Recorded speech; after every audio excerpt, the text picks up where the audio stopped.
Welcome to this experiment into the idea that crystals can have an impact on biological organisms. Basically, what I've done in this experiment is to test this idea via plants. So what I've done is to put 30 watercress seeds into each of these 8 pots. I've also put a rose quartz crystal, which is claimed by many to be a healing crystal, into each of these 4 pots. And I've left these 4 pots as control pots. So what I'm going to do is compare the amount of plant growth in these pots compared to these pots. And the good thing about this experiment is that because watercress grows so quickly, I'm able to get results quite quickly. So I'm going to give roughly the same amount of water to every single pot, and after about 4 or 5 days I'm going to look to see what's happened really. But I'm also going to be looking on a day-to-day basis to see what the progress is. So that's pretty much everything for now. I'd just like to quickly say that except this isn't a laboratory, except it's not completely controlled, despite the fact I've made all the basic parameters the same. So please don't take this as a claim that, well, whatever the results of the experiment are, a claim either way that, it's definite evidence, but I just thought it would be an interesting experiment. Okay, that's all for now. So this is day 1, and I'll report back on tomorrow, day 2, about progress of the experiment. Day 2 of this experiment into the idea that crystals can positively interact with biological organisms. Again, these are the pots with rose quartz in. These are the pots with no rose quartz. On day 2, no progress. Can't see any green growth. So going to wait till tomorrow to see if anything has happened. Day 3 of this experiment. Still not much progress. A bit of germination going on in all pots, but nothing else to say really. So going to see what it's like tomorrow, and hopefully there'll be a bit more growth.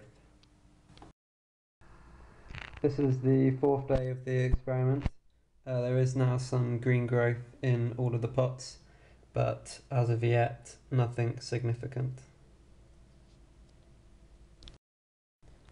Day 5 of this experiment into whether rose quartz can affect plant growth.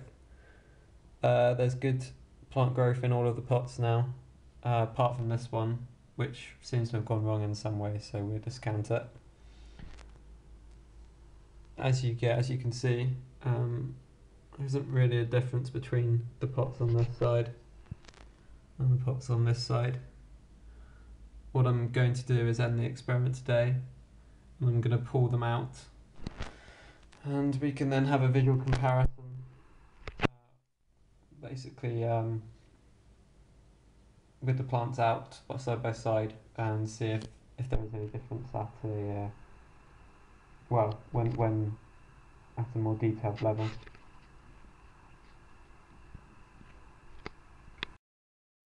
Okay, so day 5, conclusions of the rose quartz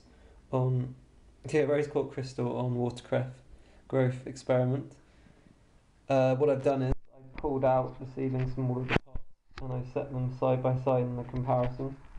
So the plant seedlings we have here are from the pots with rose quartz in, and these seedlings here are from the pots with no rose quartz in. So despite saying I didn't think there was a difference from above, I think, and you could argue this is purely observational bias, that again, as in the previous experiment, these plants here have done better. The ones that were in the pots of rose quartz, and these ones have not done quite as well. Marginal difference. Not huge, but if we just look from up here and see what you think from up here, again, maybe observational bias from me, but I think these have done a bit better. Yeah, and I've just put a ruler here to kind of give a rough example of what the height is. And again, I think it might be half an inch, centimetre more on average in these ones. Try to make the base pretty much the same along here. So that concludes that experiment. Thanks for watching, and I will be back with more experiments soon. Again, just the last zoom in.